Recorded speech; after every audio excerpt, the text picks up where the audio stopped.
ดนตรีเขาก็มีคนต่างหน้าไปห้ามอยู่ห้ามไปมันได้เด้ออันนักคู่ของมันชะโลนี่เกียมไปโน่นไปเลยก่อนเนี่ยเอาก็เส้นอะไรเนาะแบบนี้เกียรติก็เส้นอะไรก็เป็นการให้กำลังใจให้แกครับผู้สร้างครอบครัวใหม่ในโอกาสกำคืนไปนี่เนาะเอาก็เส้นเนาะนี่มามากหน้าลายตาเอาขอเสียงคนโสดนะนี่มานี่โสดโอ้ว่าฉันวันนั้นได้แต่งงานจ้าเพื่อว่าฉันบางเรื่องกับปีนี้หรือปีหน้านี่แหละว่าฉันแต่อย่าลืมวงดนตรีสองไอ้น้องของเขาเด็กว่าอะไรโอ้ยไปกันเดียวหาเจ้าอยู่อันโคศกผู้ที่ช่วยพี่ก่อนคู่นะเอาเจ้าหลวงพ่อบรรลุพันเจ้าได้ไหนบ้างจะซื้อทางลงซื้อสดทั้งมูเจ้าบ่าวแล้วก็เจ้าสาวคนด้วยหยุดจึ๊กคาไทยหูฟิวเวลาไม่นั่งเอ้าเดี๋ยวจะวางหนังนะก็เดี๋ยวเราทั้งลงมาเต้นห่าเอาเต้นเอาสู้2 3เด้สาวน้อยครับคืนนี้นะอันนี้สู้คนได้ยากเลยคนสูงอยู่ข้างหน้านี่หักคนไล่เลยเซ่ไม่ยังพ่อจังไม่ได้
มือนี้เป็นมือสละมือนี้เป็นมือสละโสดเนาะของทางเจ้าบ่าวและเจ้าสาวเนาะเอามาห่วง อ้าว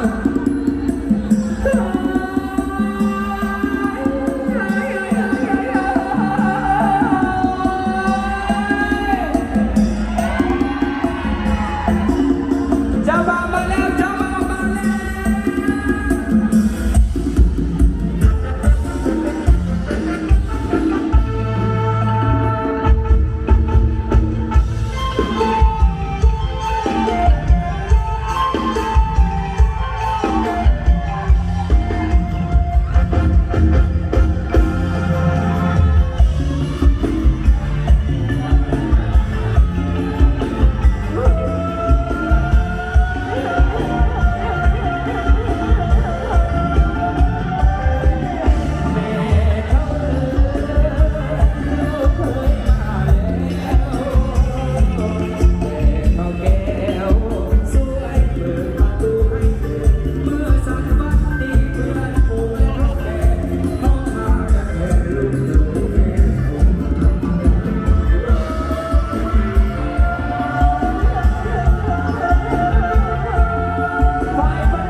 ก่อนเลย ผู้ใดอยากเห็นเจ้าบ่าวหอมแก้มเจ้าสาวขอเสียงแน่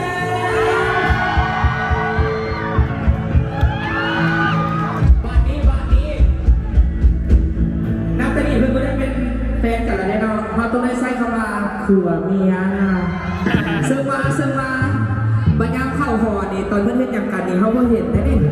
ฉะนั้นแล้วเขาต้องเสียโอกาสตอนนี้นะผู้ใดเห็นเจ้าบ่าวเจ้าสาวจูบปากกันแน่ขอเสียงแน่